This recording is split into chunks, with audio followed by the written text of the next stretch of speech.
Gold is and silver going up a lot more this year, a lot more, multiples more. Our projection is you could see silver this year $300 to $500 an ounce.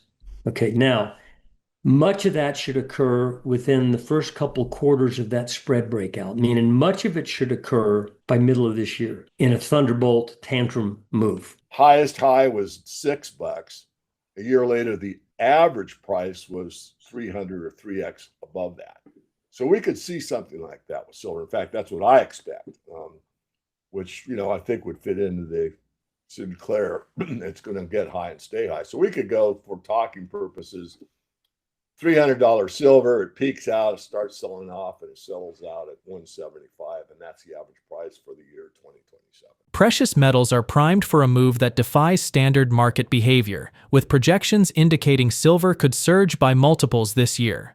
Momentum models suggest a Thunderbolt tantrum is imminent, characterized by a vertical repricing that concentrates the bulk of the gains in the first 2 quarters of the breakout. This violent upside expansion targets a valuation between $300 and $500 per ounce by mid-year. Unlike typical pump-and-dump cycles, this move is expected to establish a new permanent floor. Even after the initial mania subsides, prices are forecast to stabilize around $175, making this the new average baseline for 2027 rather than a return to previous lows. Michaeloliver, founder of Momentum Structural Analysis, and David Morgan, widely known as the Silver Guru, break down the technical structures driving this explosive outlook. They draw parallels to historical market anomalies where assets averaged 3 times their previous highs just a year after breaking out, suggesting silver is entering a similar phase of Sinclair-style price action, where it gets high and stays high. This shift represents a fundamental change in market character, transitioning from a suppressed trading range to a permanently elevated plateau. The Thunderbolt phenomenon implies that the window to accumulate at double-digit prices is rapidly closing, as the market prepares to price in the full scope of monetary debasement in a condensed timeframe. Once this psychological and technical barrier is breached, the metal will likely function as a high-velocity currency substitute, leaving behind the volatility of the past for a new paradigm of sustained high valuation. Now, we present the clips from Michaeloliver and David Morgan's interview. Before we continue to discuss this, please subscribe to our channel and activate the bell icon for timely updates. Thank you, and enjoy the video. If you want to reinvest the proceeds, let's say you sell at $100 silver and you put it into 3 really good oil stocks that pay like 4 to 7% dividends, and silver goes to $200. You could go, oh my goodness, what did I do? Silver doubled from here. In the event that silver makes it to X and it starts coming down, I don't want you, my readership, to do a round trip. What's a round trip? You buy it at 50, it goes to 150, and it goes back to 50, and you've done nothing. So in this guidelines, I said if we get, and I won't give the numbers, but it's not arbitrary, but if we hit, let's throw out one. Like if you hit the 10-day moving average and it stays below the 10-day moving average for 3 days in a row, go ahead and sell 20%. And then if it starts moving down further, if it gets to the 20-week or 20-day moving average and stays there below for 2 days, sell another 20%. In other words, let's take profit. Now, I don't want to be tagged, well, wait a minute, David, you hate fiat or whatever. Well, I do philosophically, but I also don't want to lose a profit. And you can always turn that fiat into a house, pay off your bills, start a foundation, give it away to charity, whatever. It's your money. But I just don't want to see people ride it all the way up and all the way down. Now, I'm not saying that's going to happen. And being, I would say a very close friend of Jim Sinclair, but certainly I've met with him a couple of conferences, had dinner with him at least once, and thought he was, one of the stalwarts in the industry, Mr. Gold, for crying out loud. And he said that this time we would probably go high and stay there. And I tend to agree with that, but I look at it more like the 1980 market, Elijah. So if you look at 1979, the highest price for silver was around $6. You go 1 year out and it was $50, eightfold, 8.5 times higher. But it settled down at an average price of between 20 and 21 for the entire year. Well, let's do that arithmetic. Highest high was $6. A year later, the average price was 300 or 3x above that. So we could see something like that with silver. In fact, that's what I expect, which, I think would fit into the Sinclair. It's going to get high and stay high. So we could go, for talking purposes, $300 silver. It peaks out, it starts selling off, and it settles out at 175, and that's the average price for the year 2027. Gold and silver going up a lot more this year, a lot more, multiples more. But silver is going to beat the pants off of gold. Silver is very depressed to gold. We all know that. It's been depressed for a long time, so that hasn't worked. But the technicals that say it's shifted into an outperform versus gold occurred in November at the close. By our metrics, we said, okay, game is on, silver's going to launch versus gold. It's now up to 2% of the price of gold. Early last year, it was at 1% of the price of an ounce of gold. So it's doubled in relative value over a year. And if you go back in history and look at where was an ounce of silver versus an ounce of gold as a percent, let's say the 1980 bull market peak when we hit $50, that old range, okay, it was at 6.5%. 6.5%. We're at 2%, okay. And in 2011 peak, when we hit 50 the second time, it was at over 3%. We're at 2%. Our technicals show us that spread relationship is broken out, and we're likely, think about this, silver's been in a 50-year, half a century dull range, suppressed, whatever. Gold hasn't been. Gold blows the heck out of every prior bull high. Copper's not where it was back in the 1970s, 80s, 90s, 2000. It's 4 times that price. Silver, for some reason, has been contained. Whether that's manipulation or a combination of events, it made a mistake. And whenever markets make a mistake, they tend to compensate for it and quite often overcompensate in a tantrum. This has happened many times in markets. It's not usual, but it happens. Copper did it in 2005-06. Lead did it in 2007. We quadrupled in a couple quarters to a new reality. Our projection is you could see silver this year $300 to $500 an ounce. Okay, now, much of that should occur within the first couple quarters of that spread breakout, meaning much of it should occur by middle of this year in a Thunderbolt tantrum move. This event that's going on now with T-bonds could help speed that up because it panics the central bank. And if you're an investor and you look at the horizon, what do you got? Do you want to buy the stock market? The world's selling it now. You want to buy the T-bonds? What's left? What's doing well? Well, what your buddy down the street told you 6 months ago that he did, and you didn't do it. You buy silver. Instead, all we're hearing on the internet is let's short it, it's over.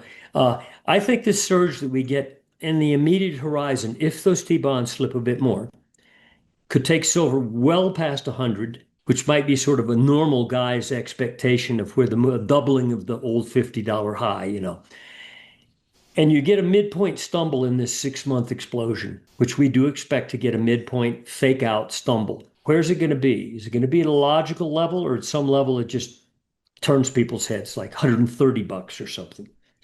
These events that are now going on with T-bonds could precipitate that. And if they do, watch out for the Supreme Court.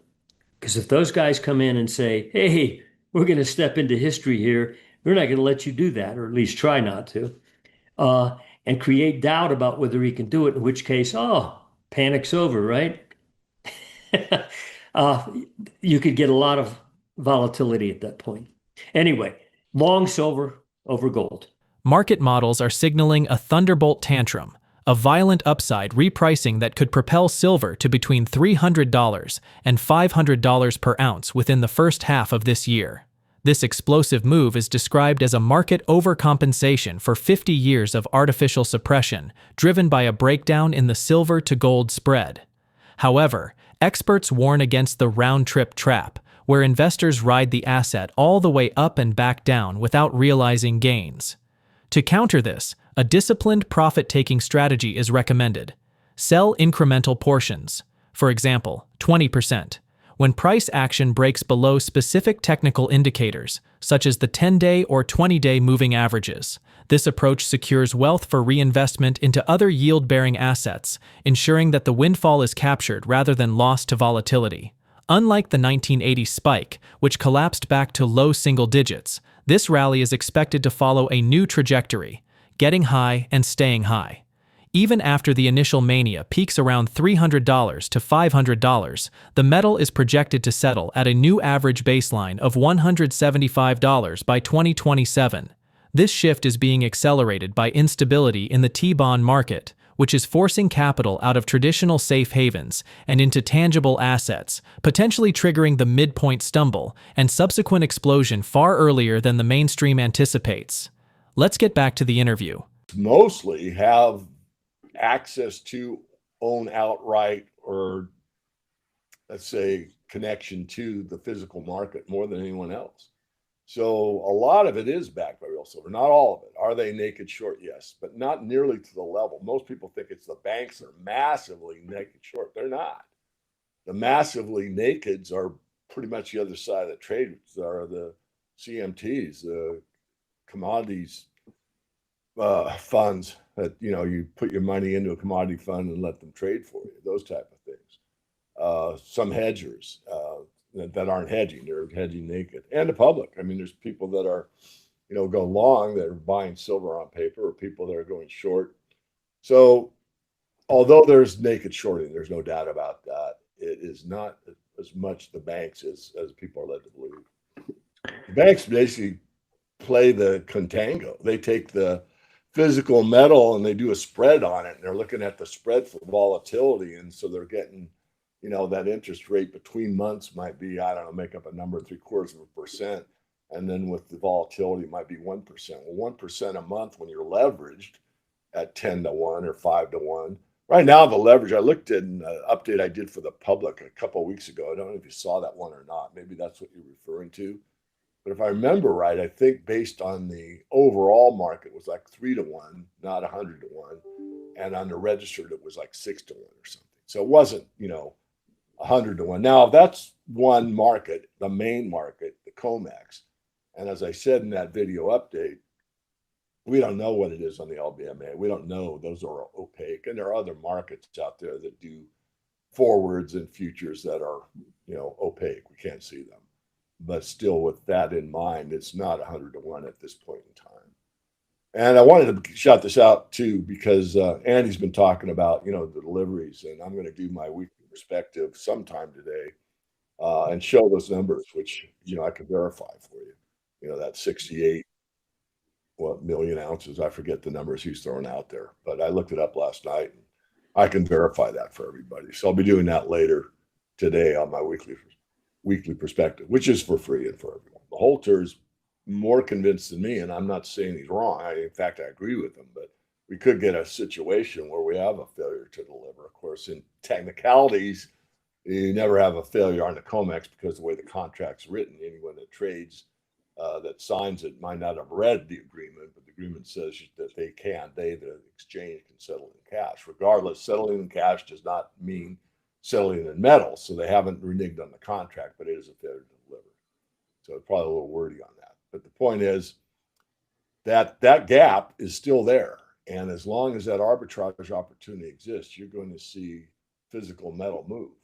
Now, maybe not at the rate that people think. It's not that easy to do, but it will happen. And will we get to a point where that demand is satisfied and we reach equilibrium? I think we will, but I say think, I don't know. So something to watch very carefully. That's one of the biggest clues that we have, that the market has been taken over by the silver market and not the retail silver market, because the silver market, for all practical purposes, is not only a derivatives market, but the way the derivatives are, let's say, brought to truth is by the 1,000-ounce commercial bars. And that's what's moving. That's what's needed. There's the demand. And the retail side, from the last time I checked with some wholesalers, which was less than a week ago, and what I've been told by 3 of them is we're still in a lot of sells on the retail side. What are you guys seeing on your end? This bigger reality is not based on the things we see now that have just occurred. Tariff, for example, that only became a market term in 2025. Before that, it wasn't an issue. We still had a bubble stock market well before we ever had tariffs. Okay, He'd had a 15-year bull that took the S&P up tenfold and the Nasdaq up 20-fold over a span of decade and a half. Money printing, M2 growth, free money in the Fed funds rate. So you already had a bubble. So this issue of the tariff going back issue is not really the factor. It's the newsy factor right now, but there's bigger issues. Same with the T-bond market. It's not in trouble now just because we have tariffs. It's in trouble because it's in trouble. Jamie Dimon has said that for months. You can't keep playing this game decade by decade, and you've got to face the consequences pretty soon. That you've got a spending problem versus the GDP, et cetera. So anyway, we're in that, and don't run if you've got leverage positions like I do. I have some leverage positions, especially call options on SLV, for example. I'm keen to move those over and move more into unleveraged at that point, because the big move is still coming later this year.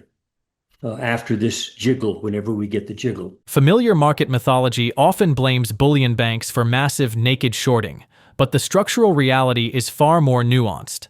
Data suggests that banks primarily utilize the contango trade to capture interest rate spreads, while the actual naked exposure often lies with commodity funds and speculative traders. Consequently, the actual leverage ratio on the COMEX is significantly lower than the rumored 100-to-1, hovering closer to 3-to-1 or 6-to-1 against registered stocks. However, the real danger is not a technical default, but the failure to deliver loophole, which allows exchanges to settle contracts in cash rather than physical metal legally. This mechanism technically satisfies the paper obligation, but leaves the buyer without the asset, creating a phantom supply that masks the draining of actual inventory. This disconnect has birthed a silver liquidity paradox. While retail investors are currently net sellers, liquidating positions into the rally, smart money and industrial giants are aggressively securing 1,000-ounce commercial bars, effectively decoupling the physical market from paper price discovery. This quiet accumulation by informed insiders signals that the market is transitioning from a speculative phase to a fundamental squeeze. While headlines focus on transient issues like tariffs, the underlying driver remains the mathematical certainty of the sovereign debt crisis, a reality quietly acknowledged by banking elites. As this Thunderbolt repricing approaches, the optimal strategy is to rotate out of leveraged paper positions and into unleveraged physical metal, securing actual ownership before the cash settlement trap closes the door on real delivery. Share your thoughts on their analysis in the comment section below. If you find this video informative, please support us by turning on notifications to stay informed about our latest videos. See you in the following video. Thanks for watching.